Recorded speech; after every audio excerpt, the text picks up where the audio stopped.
Okay, so we're going to talk about the direct comparison test, all right? So with the direct comparison test, we're going to take things that we know about, like telescoping, P-series, geometric, and we know that they either converge or diverge, and then we're going to compare them with the series we're trying to figure out if they converge or diverge. Okay, so let me write that out.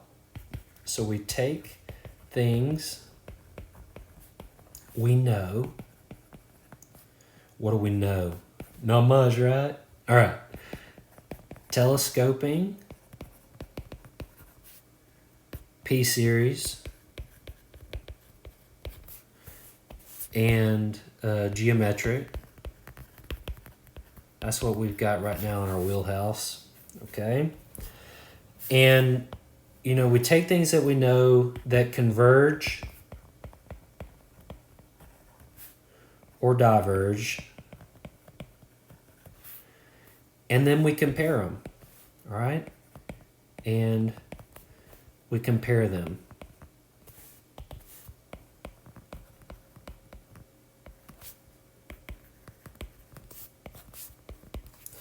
All right, so let's draw a picture. And I'm going to mark two sequences on here. Okay, so one of my sequences, I'll do it like this. Okay, so maybe this is my B1, B2, B3, B4, dot, dot, dot, dot, dot, dot, dot, dot, dot, dot, BN. All right, and then here's my A1, my A2, my A3, my A4, dot, dot, dot, dot, dot, dot, dot, dot, dot, AN. Okay. So this is going out to N. All right, so what's going on here? If the series Bn, n equal 1 to infinity, of Bn converges, okay? So this series that's above the red one here, if we know that this black one converges, then what does that tell me? Then what? The series n equal 1 to infinity of A of n, A sub n, also converges. Okay? And flip side of things, if the series an from 1 to infinity diverges, then what do we know? The series Bn, 1 to infinity of Bn, diverges. Now, here's what I want you to do to help you with this, because it's kind of hard at first, but maybe you're catching on. Okay? So maybe we've got, you know, this is our black plane, and this is our red plane. Okay? So I want you to think of these. Uh-oh, that did not do what I wanted it to do. All right. So I want you to think of these planes as your series, okay? So if I tell you, you know, I'm flying my plane around, and at all times, if my BN plane is on top of my AN plane, okay? And my BN plane, I'm told that the BN plane is going to converge. If that's the case and my BN is always on top of my AN, then what does that mean about the series underneath? This plane underneath is going to be forced by the plane above it to land, okay? And if we land on the ground, that means the series converges, all right? So if I have a bigger plane, so my plane is higher at all times than my AN, so the BN is the bigger one, right? Then, that even works out too, right? So like at BN is the bigger one, bigger, right? Bigger B. All right, cool. How about that? What about that? All right, so anyway, it doesn't take much to amuse me, right? So the BN here is bigger, and it's going to land. Then what does that do to the AN? It forces it to land too, okay? Therefore, it also converges, okay?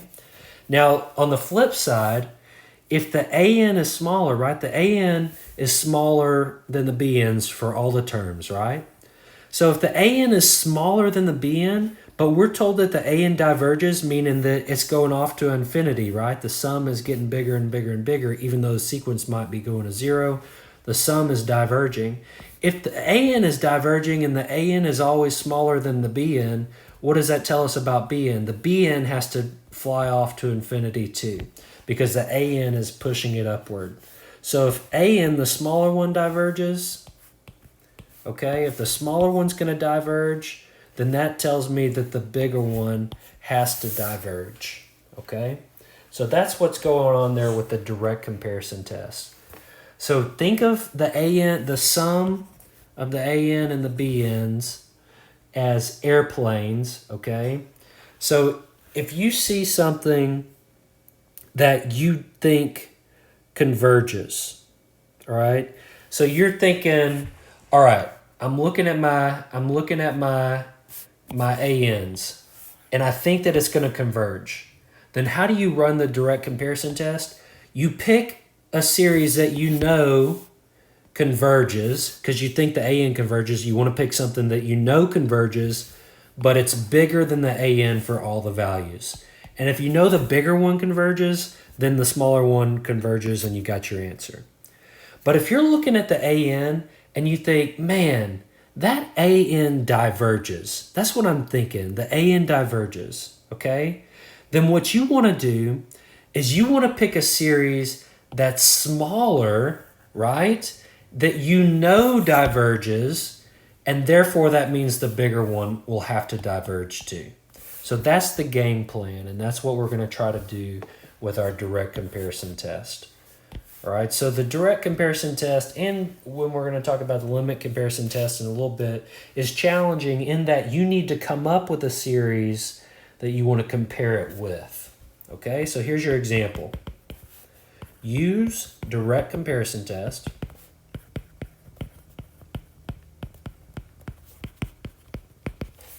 to show the series n equal 3 to infinity of 1 over n minus 2 diverges. Okay? So this is what I want to show. I want to show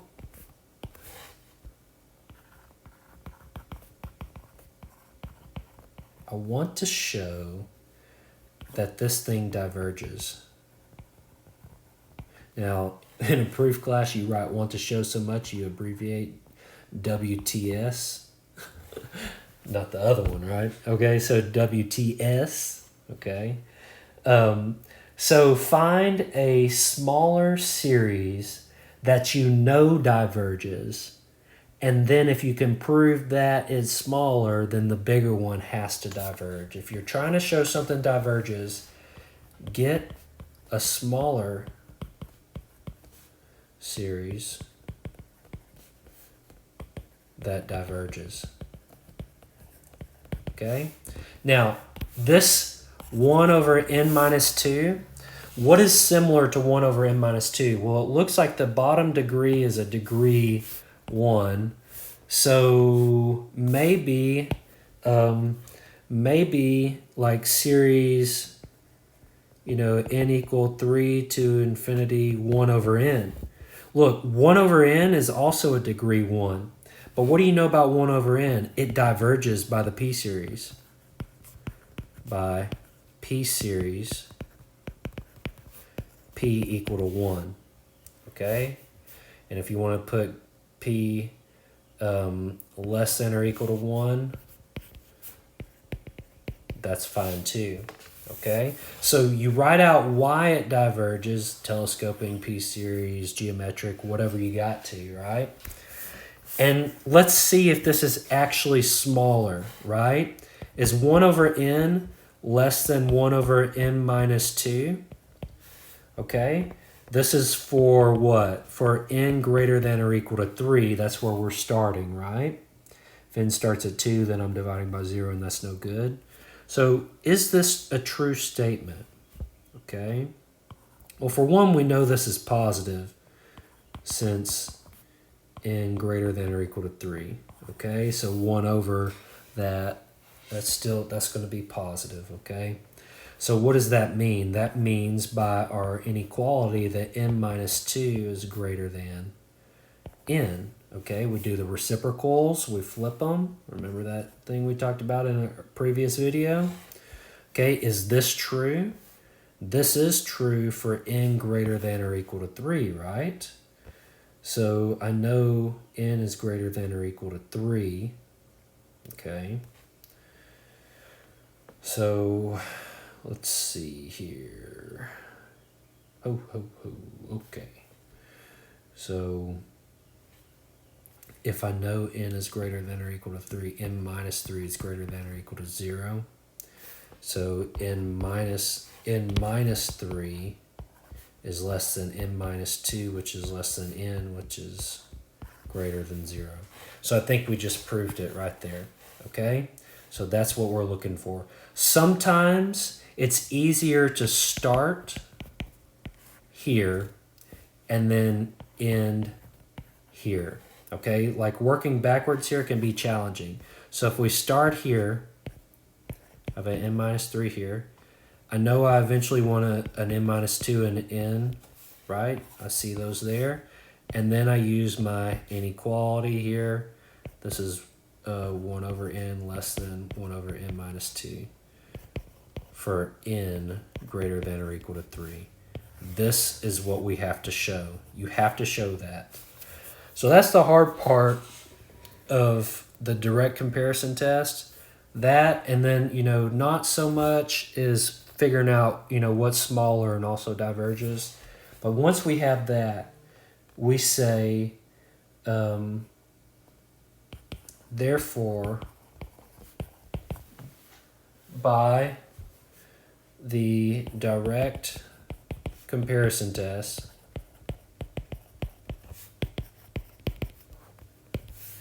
since 1 over n is less than 1 over n minus 2 for n greater than or equal to 3, and the series n equal 3 to infinity of 1 over n diverges by p series p less than or equal to 1, then the series n equal 3 to infinity of 1 over n minus 2 diverges. Okay? And there is your answer right there. All right, guys, good luck with that.